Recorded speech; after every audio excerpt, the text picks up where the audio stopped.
जय हिंद दोस्तों, स्वागत है आपका एस्ट्रो कंसेप्ट एजुकेशन पे। आइए, हम लोग को क्या चल रहा था तो सब गुप्त साम्राज्य चल रहा था। क्या चल रहा था?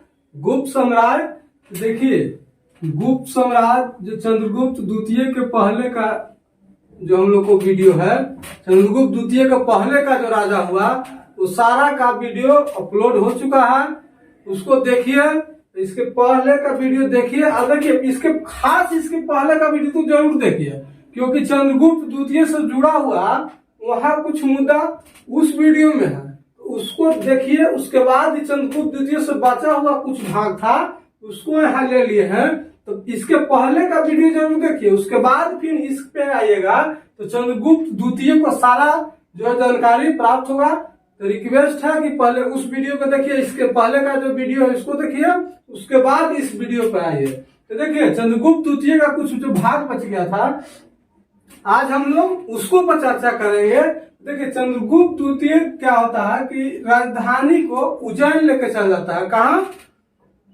समुद्रगुप्त में हम लोग देखे थे कि वो अपना राजधानी को पाटलिपुत्र ले आया था। और फिर क्या होता है कि चंद्रगुप्त द्वितीय जो है अपने राजधानी को उज्जैन ले जाता है। कहाँ ले जाता है? उज्जैन ले जाता है। और हम लोग क्या देखे थे? पहली शादी किसको से करा था? ये ध्रुव देवी, जिसकी भाभी थी। क्या थी? इसकी भाभी थी, जिससे ध्रुव देवी से शादी किया था अपनी भाभी से, जिसको से 2 पुत्र के प्राप्ति हुआ था। कौन कौन था? कुमार गुप्त था और गोविंद गुप्त था। कौन कौन?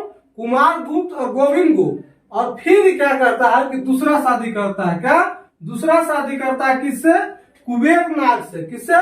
कुबेर नाग से दूसरा शादी करता है और उसको से वो बेटी होता है। क्या होता है? उसको से एक पुत्री की प्राप्ति होता है और उस पुत्री का नाम क्या था? तो परभावती गुप्त था। क्या? उस पुत्री का नाम परभावती गुप्त था। चंद्रगुप्त द्वितीय के पुत्री का नाम परभावती गुप्त था।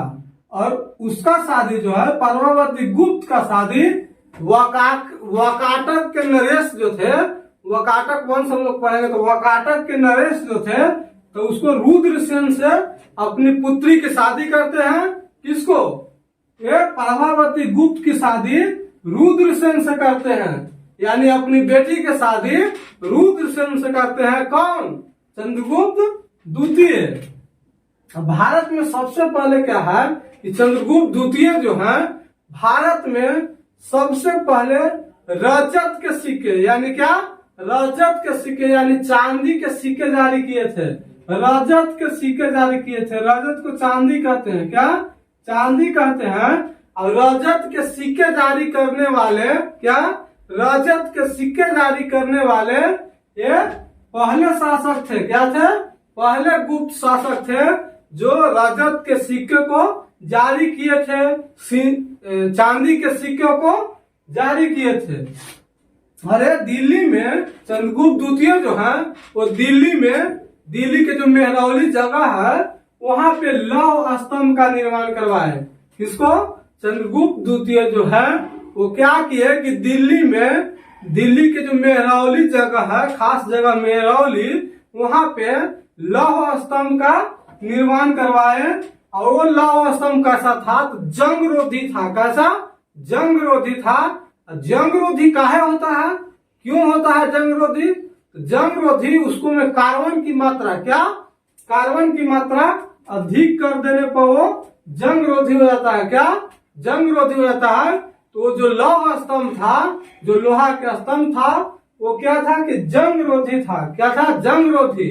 और लौह स्तंभ बनवाए कहाँ थे? तो दिल्ली के मेहरौली में। कौन बनवाए थे? तो चंद्रगुप्त द्वितीय।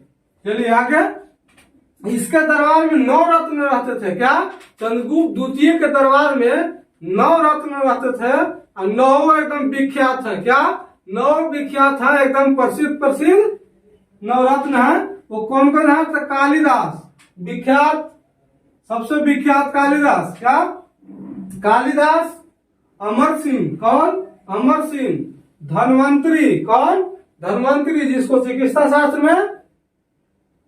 और उसके बाद वरुचि। कौन? वरुचि। और शंकु। क्या? शंकु। अब मैथ वाला शंकु मत समझ आइएगा, घन घना बेलन शंकु, नहीं शंकु। हरिसेन, क्या हरिसेन और बेताल भट्ट और छपनक, क्या छपनक और बराहमिहिर, ये नवरत्न चंद्रगुप्त द्वितीय के दरबार में रहते थे। किसके दरबार में? चंद्रगुप्त द्वितीय के दरबार में कौन कौन थे? तो कालिदास, अमरसिंह, धन्वंतरी, वरुचि, शंकु, हरिसेन, बेताल भट्ट और छपनक और बराहमिहिर। और जो चीनी यात्री था, प्रसिद्ध चीनी यात्री, क्वेश्चन यहाँ से बहुत ज्यादा एग्जाम में आता है कि प्रसिद्ध चीनी यात्री जो फाहियान था, कौन फाहियान था, वो चंद्रगुप्त द्वितीय के ही दरबार में आया था। किसके दरबार में? चंद्रगुप्त द्वितीय के ही दरबार में चीनी यात्री फाहियान आया था। यहाँ से क्वेश्चन बहुत बार एग्जाम में आता है कि चीनी यात्री फाहियान है जो चंद्रगुप्त द्वितीय के दरबार में आया था। किसके दरबार में? चंद्रगुप्त द्वितीय के दरबार में। जो फाहियान आया था तो वो अपना यात्रा वृत्तांत लिखा था। क्या लिखा था? यात्रा घूमा था, पूरा जो भारत को देखा था, वो अपना यात्रा वृत्तांत लिखा था। उसका यात्रा वृत्तांत का नाम क्या है? तो फू यू की, क्या फू यू की के नाम से उसका यात्रा वृत्तांत को जाना जाता है। किसका? फाहियान का। आइए इसको एक बार फिर से रिवाइज कर लेते हैं। चंद्रगुप्त द्वितीय राजधानी को कहा ले जाता है? चंद्रगुप्त द्वितीय जो है अपने राजधानी को, हम लोग पिछला वीडियो में देखे थे कि समुद्रगुप्त अपने राजधानी को पाटलिपुत्र ले जाता है। कहा? पाटलिपुत्र ले जाता है। और चंद्रगुप्त द्वितीय जो क्या हुआ कि चंद्रगुप्त द्वितीय का जो भाई था रामगुप्त, तो उस समय में शकों का आक्रमण हुआ था। किसका? शकों का आक्रमण हुआ था। तो अपना पत्नी को शकों को देने के लिए मान गया था। रामगुप्त को मार करके उसके अपने शकों को पहले मारता है और शक को भगा देता है। और शकों को भगाने के बाद वो रामगुप्त अपने भाई को मार देता है कि तुम क्यों अपनी पत्नी को शकों को देने के लिए। उसके चलते वो गुस्सा में रहता है और अपना भाई रामगुप्त की हत्या कर देता है। रामगुप्त की हत्या करके उसकी पत्नी ध्रुव देवी से ब्याह करके और अपने राजपाट को संभालता है। और उसके बाद फिर क्या होता है कि अपनी राजधानी को उज्जैन ले आता है। कहा? उज्जैन ले आता है। और फिर लास्ट में उस दूसरी शादी करता है। दूसरी शादी कुबेर नाग से करता है। किसको से? कुबेर नाग से।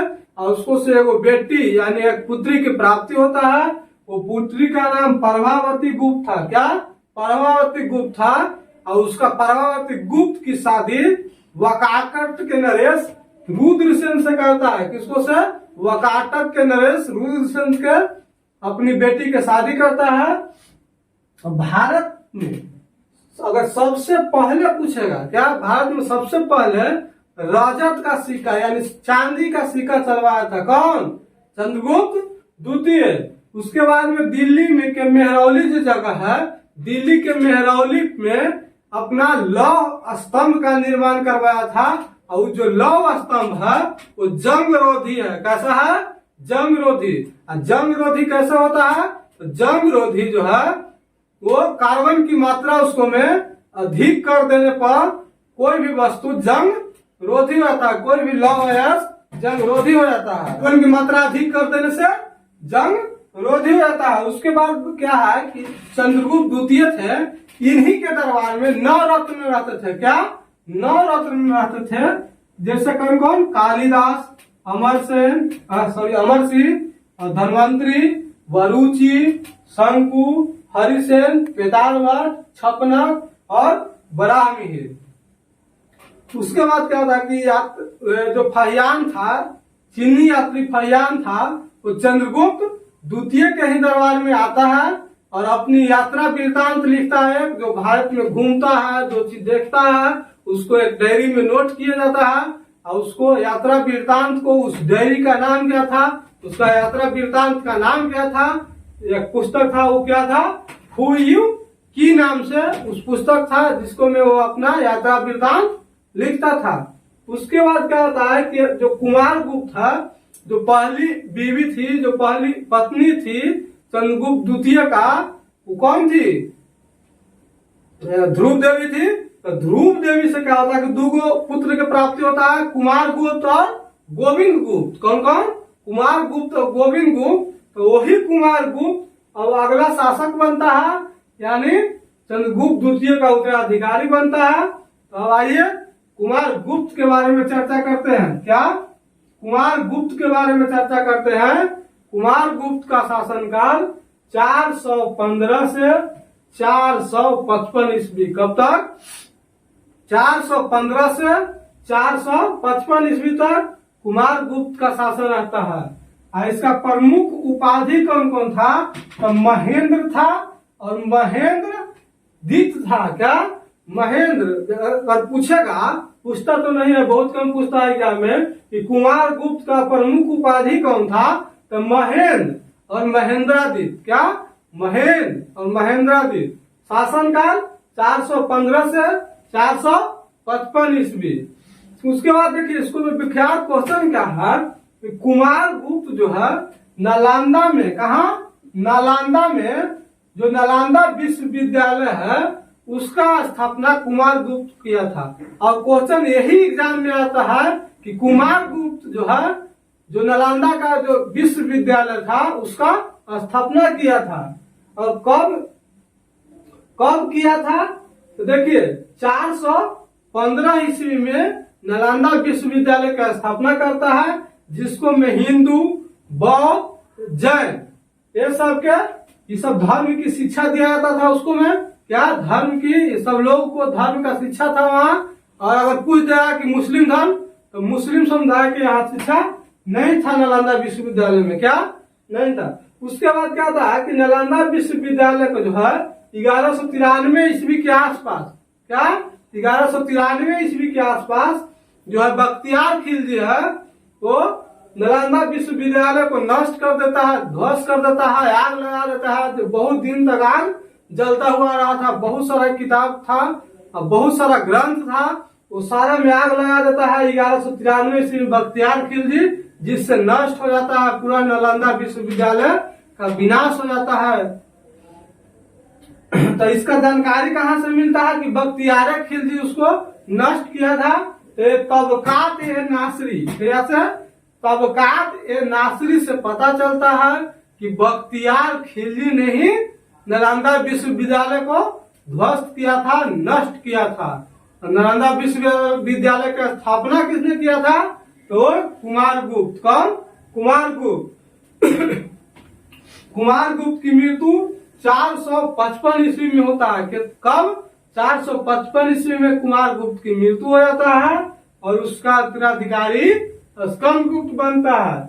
आइए एक बार फिर से कुमार गुप्त को रिवाइज कर लेते हैं। कुमार गुप्त। क्या? कुमार गुप्त।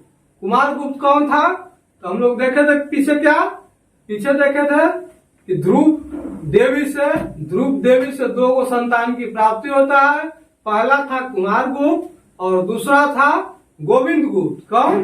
गोविंद गुप्त। तो वही जो है कुमार गुप्त जो है चंद्रगुप्त द्वितीय का उत्तराधिकारी बनता है और इसका शासन काल 415 से 455 ईस्वी तक रहता है। कब तक? 415 से 455 ईस्वी तक रहता है।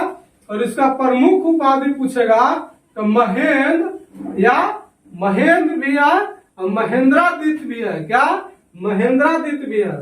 अब प्रमुख जो क्वेश्चन पूछता है इसको सिर्फ कुमार गुप्त नालंदा विश्वविद्यालय के स्थापना किया था। और क्वेश्चन क्या लगा यहाँ से कि बख्तियार खिलजी इसका ध्वस्त किया था। नालंदा विश्वविद्यालय को ध्वस्त किसने किया? तो बख्तियार खिलजी। कब किया? तो कब नहीं पूछता है, कौन किया खाली पूछता है। ऐसे याद रखिए 1193 ईस्वी के आसपास, कब? 1193 ईस्वी के आसपास बख्तियार खिलजी जो है वो नालंदा विश्वविद्यालय को ध्वस्त कर देता है। तो नालंदा विश्वविद्यालय बना कब था? स्थापना कब हुआ था? तो 415 ईस्वी में। कब? 415 ईस्वी में कुमार गुप्त नालंदा विश्वविद्यालय का स्थापना करता है और 1193 ईस्वी के आसपास बख्तियार खिलजी उसको ध्वस्त कर देता है। और उसका जानकारी तबकात ए नासरी से मिलता है कि बख्तियार खिलजी उसका ध्वस्त किया था। और लास्ट में 455 ईस्वी में श्रीगुप्त, किसका? सॉरी, कुमार गुप्त के 455 ईस्वी में मृत्यु हो जाता है। और उसके मृत्यु के पश्चात, क्या उसके मृत्यु के पश्चात उसका उत्तराधिकारी स्कंद गुप्त बनता है। कौन? स्कंद गुप्त बनता है। और इसके बाद जो स्कंद गुप्त को हम लोग अगला वीडियो में पढ़ेंगे। स्कंद गुप्त को अगला वीडियो में पढ़ेंगे। उम्मीद करते हैं वीडियो पसंद आ रहा है। तो वीडियो पसंद आ रहा तो वीडियो को लाइक, शेयर, कमेंट और चैनल को सब्सक्राइब जरूर कर लें। धन्यवाद।